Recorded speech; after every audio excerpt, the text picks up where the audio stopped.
Hi wives, இன்றைக்கி உங்களுக்கு ஒரு ஹெல்த்தியான டிஷ் ஒன்று செஞ்சு காட்ட போகிறேன். அது வேறு ஒன்றும் இல்லைங்க, வரகை வச்சு பணியாரம் செய்ய போகிறேன். அதுக்கு வரகரிசி கூடவே உளுத்தம்பருப்பு, வெந்தயம் இது மூணையும் சேர்த்து நல்லா தண்ணியில் 3 மணி நேரம் ஊற விடுங்க. ஊறினதுக்கப்புறம் அதை நல்லா கட்டியே அரைச்சி எடுத்து வச்சுக்கோங்க.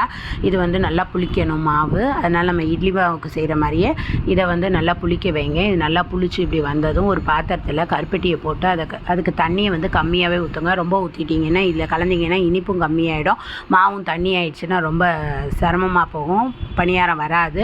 அதனால் நம்ம அதுக்கு தக்கன பார்த்து கொஞ்சம் தண்ணி குறைச்சி ஊற்றி கருப்பட்டி நல்லா கொதிக்க வைங்க. கொதிக்க வச்சதுக்கப்புறம் அதை வடிகட்டி இந்த மாவில் ஊற்றி நல்லா அந்த பணியார பதம் வர்ற வரைக்கும் அதை நல்லா கரைச்சி எடுத்து வச்சுக்கோங்க. அது கூடவே கொஞ்சம் தேங்காய் போட்டுக்கோங்க. போட்டுட்டு அது கூட கொஞ்சோண்டு ரவையை மிக்ஸ் பண்ணிக்கோங்க. மிக்ஸ் பண்ணி அதை எல்லாத்தையும் நல்லா கலந்து வச்சுட்டு பணியார சட்டியில் எண்ணெயை ஊற்றிக்கோங்க. ஊற்றிட்டு அதில் மாவை எடுத்து ஒவ்வொரு குழிக்குலையுமா போட்டு அதை மீடியம் ஃப்ளேம்லேயே வச்சு அதை சுடுங்க. அது வெந்த உடனே அதை நல்லா திருப்பி போடுங்க. திருப்பி போட்டு இப்படி ப்ரௌன் ஆகிற வரைக்கும் அதை நல்லா வேக வச்சு எடுத்திங்கன்னா இந்த டிஷ் ரெடிங்க. இந்த பணியாரம் சூப்பராக இருக்குங்க. இது சாப்பிட்றதுக்கும் ரொம்ப நல்லாவும் இருக்குது. அதே நேரத்தில் இது உடம்புக்கும் ரொம்ப ஆரோக்கியம். இப்போ கடையில் விற்கிற பணியாரத்துலாம் பெரும்பாலும் மைதாவும் சீனியும் போட்டு தான் செய்கிறாங்க.